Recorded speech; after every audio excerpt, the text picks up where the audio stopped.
Well, welcome back. We are well into season 4, and I'm so excited to have David Carter on the show today. And David, I know you're in England, and it's always fun navigating different time zones. And thank you for wanting to be on the show. And I'm just going to start off like I do with all of my guests. Would you tell our listeners the name of your company and why you started your company? And just excited to interview you today. So let's start there. Okay, well, my company's name is Entelechy Academy, and Entelechy is now my favorite ever word. The word was coined by Aristotle 2,500 years ago. The entelechy of an acorn is an oak tree. The entelechy of a caterpillar is a butterfly. And so the entelechy of Deb is the ultimate version of Deb with all of her potential fully actualized. I love that. And Aristotle also coined another phrase, which is that character determines destiny. What he meant by that was that we all end up in life, wherever we end up, as a direct function of our character. And so Entelechy Academy helps everybody realize their full potential through developing their character. Well, and you're a perfect person to have on the podcast. We talk about all things heart-centered within leadership, and hence the name that Imperfect has a place in our life and our leadership. So I'm going to jump into my leadership questions if you're ready. Yes, of course. You talk a lot about talent crisis. So I'm going to lean in and start off with a tough question. Give us your take on the talent crisis. And I'm happy for you to talk about this pre-COVID, navigating COVID, post-COVID, wherever you want to take that. I would love to hear kind of your take on where we are globally as businesses and as citizens. And we really are in a talent crisis. So tell us your thoughts. The last 30 years, in particular, secondary and tertiary education has focused on two things. One is get good grades, at this level, get good grades at this level, get into a good university, get a good degree to get a good job. And the emphasis has been on testing and assessing students in mostly STEM subjects, science, technology, engineering, and maths. And what has been missing from the education system for 30 years is all of the things that my generation benefited from, were things like drama and sports and music and debating, where we learned to be in a team, lead a team, critical thinking skills. And so all of those things have been eviscerated out of the state education system to save money. And I think people erroneously thought that people turned up with innate human skills, but they needed to be learned and trained just like any other skill. And so what's happened over the last 10 years in particular is that young people leave college or university, leave tertiary or secondary education, go into the workplace, and they don't have the work-ready skills. And so they don't know how to be organized, efficient, reliable, collaborative, creative, and analytical. And so there's been a missing domain that sits under soft skills, which is character. And we spent a year and a half interviewing hundreds and hundreds of HR directors around the world, talking to them about the talent crisis, which has been well written up by McKinsey and PwC and the World Economic Forum and every other Tom, Dick and Harry. And we said to them, exactly what soft skills do your applicants or employees not have that you need them to have? And to cut a long story short, over a year and a half, we created a 77 soft skills framework that everyone who participated in the research said, that's it. If we could get people with those work-ready soft skills, we'd, save the day. And what we then explained to them and showed them was that sitting underneath all those soft skills that they wanted were character qualities. And so what would an example be? So one of the top 10 soft skills, workplace skills that employers want is good time management. And so they send people on a day-long course on the benefits of time management, the theory of time management. They all get assessed at the end of the day. They all score 100% in the quiz. So they were assessed on what they were taught, not what they've learned and applied. And of course, a month later, 3 months later, the HR department, the training department, going, how come these people's time management skills haven't improved? And they got 100% in the quiz. And the reason is that what was missing from the teaching was learning to be accountable, disciplined, organized, reliable, efficient. And so what we do is help people learn to develop the underpinning character qualities of each of the soft skills. And we've mapped the 54 character qualities that underpin everything with the 77 in-demand soft skills. And on average, each character quality appears at least a dozen times throughout the So if you learn to be organized, it not only helps you with time management, but it helps you with a dozen other ones as well. And the really interesting thing is, and I can kind of sum up the Entelechy story in two quick short stories. One is that buyers and enterprise buyers and customers, right? Why has no one ever thought of this before? Because those 54 character qualities are exactly what is missing. You've nailed it. And if you could help our people become better at half a dozen of them, our profits would improve, our productivity would improve, they'd get more fulfillment from their work, we'd lose less people, in the first year and churn. And the young people, their number one question is, why weren't we taught this at college? Why weren't we taught this at university? These are clear and obvious human skills that we need in the workplace. And in America and Canada and Europe and India, over 50% of young people say when they get to work, they know they're not work ready. And over 75% of employers agree with them.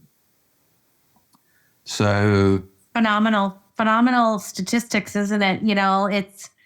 It is our generation. We were taught all those wonderful things. I remember art class and drama class and home economics. And I remember my kids even saying, I wonder why we're not taught this anymore.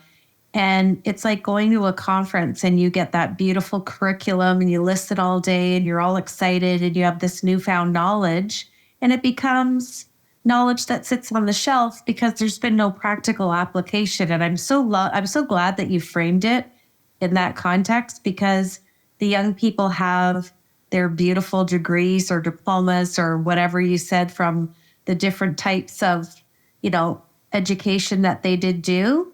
But it concerns me that that's where we're heading. I think you might have just shared your screen, David. Yes, no, I wanted to put the fifth. So one of the things I love doing when we're talking to an HR director or a CEO, we love saying to them, choose half a dozen character qualities that if you could dial up across your organization, it would improve your performance and profitability and productivity and purpose. Mm-hmm. And they go, oh, definitely, disciplined, efficient, organized, reliable, resilient, honest. How many are we allowed to have? Just 3 or 4. Oh my gosh, there's so many we'd like to have. Collaborative. And so they then say, this is exactly the skills that these young people need that they haven't left college or university with. And, I'm making it really simple. But if you say to a young person, it's really important in this company to be good at time management, they're like, okay, fine, I get that. But to them, spending 10 minutes every hour on TikTok is really important to them. Mm-hmm. And they need to learn that actually you're there for 7 hours to work and you've got a shift to put in and outputs to achieve. And so actually helping them work on being organized such that, in their coffee break or in their lunch break or whatever, they can still check that, but not while they're supposed to be working.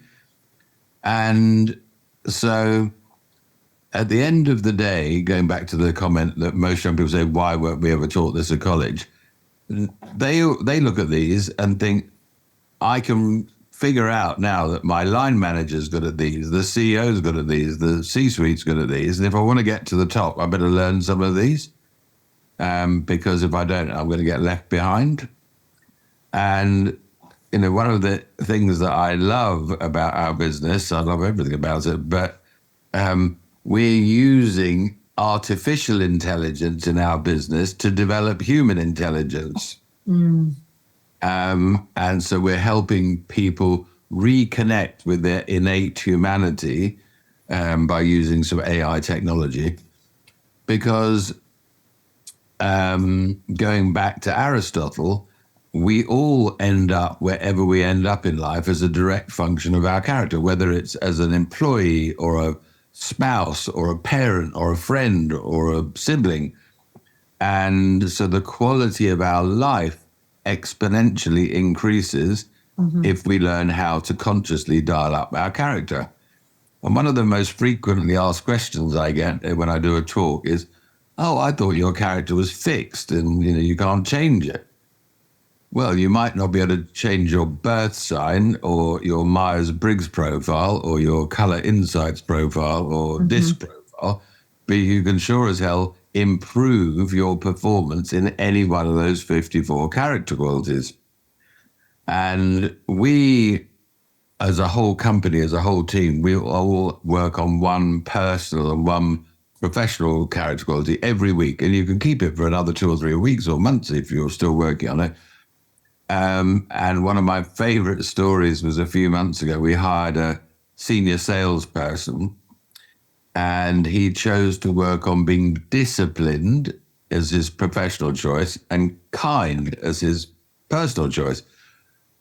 And at the end of the first week, he said to me, you're not going to believe this. I reckon I've created 3 to 4 hours more productivity this week simply by taking my mobile phone and putting it in the kitchen when I'm supposed to be making sales calls. So I'm not distracted by, the pings on my phone of a Slack message or something. And I've got 90 minutes of solid phoning time to reach out to my customers. And then I take a break after 90 minutes, go into the kitchen, check my messages, have 15-minute coffee break, then go back and do another 90 minutes. And he reckoned he'd save 3 to 4 hours of productivity just by being that disciplined in that one simple way. But my favorite part of the story, I said, oh, what have you been working on personally? He said, well, I've just had my first grandchild and I've been married a long time and my kids are grown up. And I just decided that I could be more kind. And so without being asked, he took the garbage out, took the dog for a walk at the end of the day before bedtime and did all the things that he knew that his wife had asked him to do as symbols of his love for her over the previous 20 years. And he just got on and did them all. And that Friday evening, after he'd finished his first week of work with us, his wife said, look, we need to sit down and have a very serious talk. She said, I'm really worried about this new company that you joined. Are they giving you drugs or something? No. She said, you've just become the most civilized human being on the planet in the last week. You've done this and this and this. He said, no, I'm trying to be more kind. She said, well, you keep on taking the drugs they're giving you. Isn't that a great story? It's interesting when you give somebody such a healthy, vibrant culture and that what you're offering as a company, you're also doing internally. And it's almost like a self-audit and that practical application we were talking about. So you have to tell us what you're working on. I can't let you off the hook. Well, I've got a number of big plates I'm spinning at the moment, all of which I want to land between now and the end of September. There's probably 5 really big, whopping, huge plates. And so professionally, I'm working on being very purposeful. And I've got these are game-changing deals for the company, fundraising and some big strategic partnerships. They will literally transform our business. And so I want to be very purposeful. And so I'm conscious about everything I do having to be purposeful. And also, as we chatted before we started the show, this last few days, I've become a grandfather for the first time. And so I obviously am super excited about that. And I think I need to be much more kind to myself. I'm a classic workaholic. I'm at my desk working for at least 12 hours most days, often longer, like this evening. And I think I do need to create some time and space for me to enjoy this wonderful child. My daughter's mother and I went through 9 pregnancies to end up with 2 children. And so I've been on tenterhooks the last 6 months that my daughter didn't go through the same thing. And thank goodness she didn't. But now I want to enjoy the excitement. And, and one of the things I was so thrilled with yesterday when they told me finally the name, they've chosen one of my names as the middle name for the child. So, oh, lovely. So I feel actually, all of us in the company, we genuinely pursue our Entelechy through the development of our individual and collective character. And the team did a really sweet thing on Sunday and recorded a video for my grandson and said, well, here's the top character qualities we see in your grandpa, and here's what we would wish for you to learn from him, and here's some character qualities we think are important in life for all young people. And I cried twice in that, the generosity of my teammates. It was one of the most beautiful gifts I've ever received. But it also made me realize, well, I've set the bar quite high for myself and my colleagues, and I want to be a great grandpa and help this young person navigate to become their Entelechy. Well, I love the name. I love where it adapts from. And I just love the heart-centeredness that you're putting out into the world. I want to ask you another leadership question that has permanent residence on the show. I've asked over 250 leaders this question. Laughter and candor is permitted. What imperfections does David bring to his heart-centered leadership? Because that is what you have created at your company. Well, interestingly enough, I'm doing a 360 on myself at the moment, or having my colleagues and friends and family do it. And it's always really interesting to read that generous 360 feedback. And it's not like there's a theme that everybody thinks I should be like this or that, and then you realize, oh, I can see why Amy might say that in terms of my working relationship with her, or Kaylin might say this, or Alessandra might say something different, and so I understand that. But I think what people often don't understand is their greatest strengths can also be their weaknesses. Mm-hmm. And so I am hyper organized, hyper efficient, hyper reliable. So, let's call it organization and efficiency. And when I focus on something, like if I'm doing a spreadsheet model or writing something important, a bomb could go off beside me and I wouldn't notice. It's just because I'm so focused on what I'm doing. And so I think actually being organized and efficient is my greatest weakness. Because I remember, this is an embarrassing story to tell, but I think when my daughter was about 12 or 13, because I brought my children up on my own from when they were 7 and 3, and she came into my study when she came home from school, and I was super busy, focused on her spreadsheet or something. And she was telling me about whatever. I clearly wasn't listening or paying attention. And she said, anyway, Dad, on the bus coming home from school today, I got raped and someone stole my purse and they did this, that, and the other. And after a few minutes, I picked up and I told her, I said, what did you just say? And she said, what is it I've got to say to you to distract you from what you're doing? And I realized it's not that I absolutely adore my daughter, but I can be so hyper-organized and so hyper-focused that it's a weakness as well as a strength. No, I join you in that. When you have that vivid, visionary, intentional level of thinking, that thought leadership, and you can see out to the end result that you want to achieve, and then you anchor in the moment and get laser focused, I can relate to that. But I love that you have framed it, that you see it as a weakness and a strength, and it's something you can work on. I love that. Okay, I'm gonna switch to my Fab Four. Can I just add one other quick point? Go ahead. So this is always slightly embarrassing and humbling to say this, but probably 75-80% of my 360 respondents think that my greatest strength is being visionary, which is, a really lovely compliment. But I think, again, that can be a weakness in that you sometimes miss the now, the today, the right in front of you. Because your brain's thinking 2 or 3 years down the road. Yes. Whereas this person is talking to you about a decision they've got to make today for tomorrow afternoon. Yeah, valid point.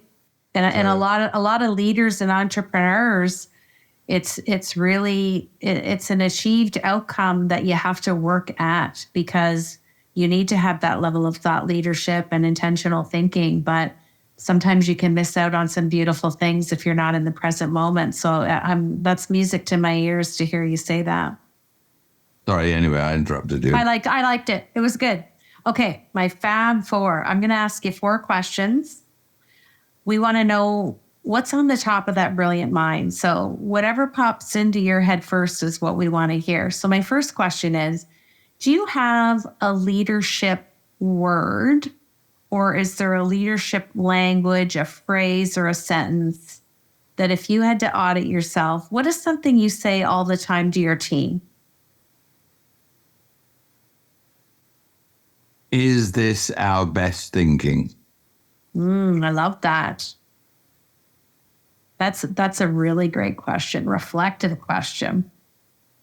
Okay, my second question is, share with us a book that you've read at any juncture in your life. Why was it impactful? And if you can remember both the name and the author, and how did it make you feel? Am I allowed to say my own book? You're not allowed to say your own book. We'll put that in the episode description, though. Gosh, there's so many. There's so many. If I had to choose one, it would probably be a book. Gosh, I'm tossing up between 2. No, probably it would be *Sapiens* by Harari. I don't read fiction at all. I never have done since I left school. But he wrote the history of humanity. And it was like a novel. It was so exciting. Mm-hmm. It's a big, thick book. And every time I got to the end of the chapter, I thought, maybe one more chapter before bed. And so I had several, 1:30, 2 o'clock, go to bedtime. I couldn't put it out. And it's the only book I've ever finished and then gone right back to the beginning and read again. Sometimes you see a movie and you loved it. And then a year later you think, I'm going to watch Love Actually again. And then you see things the second time that you didn't see the first time. And then actually with Love Actually, I probably watched it 23 times over the years. You still pick things up or remember things that you... and so that book, to me, helped me understand humanity and the evolution of humanity and a lot of the drivers in the world. So that was probably a transformational book for me. I like that. Okay, third question. I'll give you some context first. I'm granting you a wish, and you get to have dinner with a leader, and this leader could be living or maybe they've passed away. Who are you having dinner with, and what is the dinner conversation?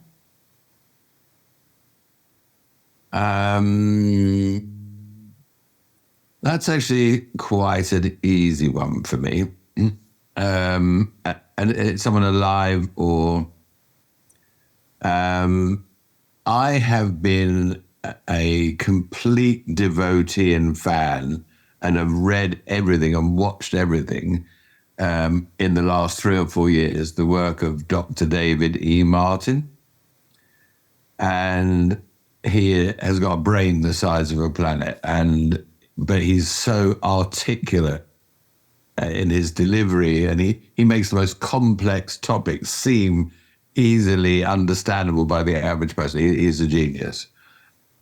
And literally 3 weeks ago, a friend of mine who lives in Thailand and I were having a Zoom call and a catch up. And we ended up talking about Entelechy and character and blah, blah, blah. And I said, have you ever seen, the video by David Martin on this? He said, yes, I actually watched it in his home with him a few months ago when I was visiting him and Kim, his wife. And I said, oh, do you know him? Yes, we've been friends for 30 years. I said, oh my God, I've read everything and watched everything. And he said, oh, would you like an introduction? And I was like, oh gosh, yes, please.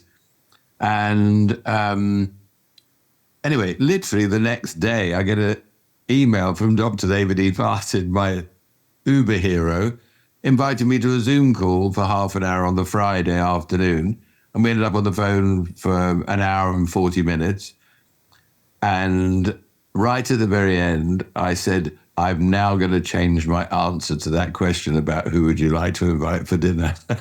Isn't that interesting? I've never had anybody meet or had that happen. That's amazing. I love that. And you know what else I love is I had a similar introduction to somebody on the podcast who knew somebody that I wanted to meet. And the gentleman said, I only can give you 30 minutes. And like you and Dr. David Martin, we were on the phone for over an hour and a half. Amazing, yeah. But I mean, for him to hear that you had read all his work, and those are those little nuances in life where it makes all the hard work and the visionary leadership kind of come to fruition. It's so special. I love that. And one very cheeky one. No, go ahead.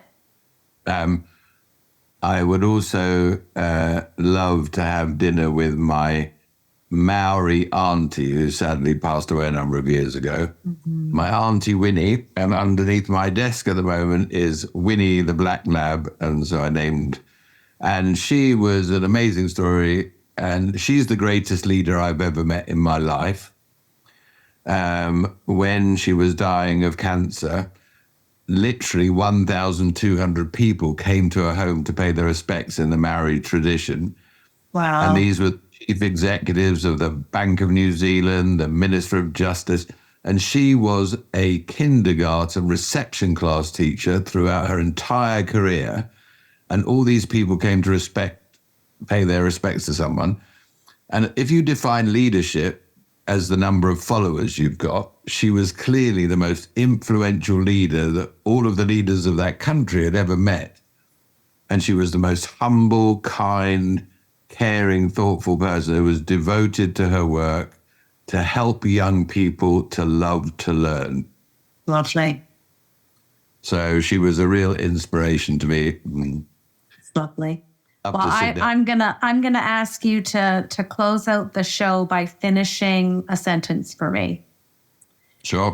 Before I do that, I just want to say it was so delightful to meet you. I had read your bio and looked at the work you're doing, and you were just such a great person to have on the podcast to talk about all the heart-centered work that you're doing, because all those characters certainly align with heart-centered leadership. So grateful for your time. Thank you for working late for us today. And I'll ask you to finish this sentence. Heart-centered leadership is? the only leadership style that counts.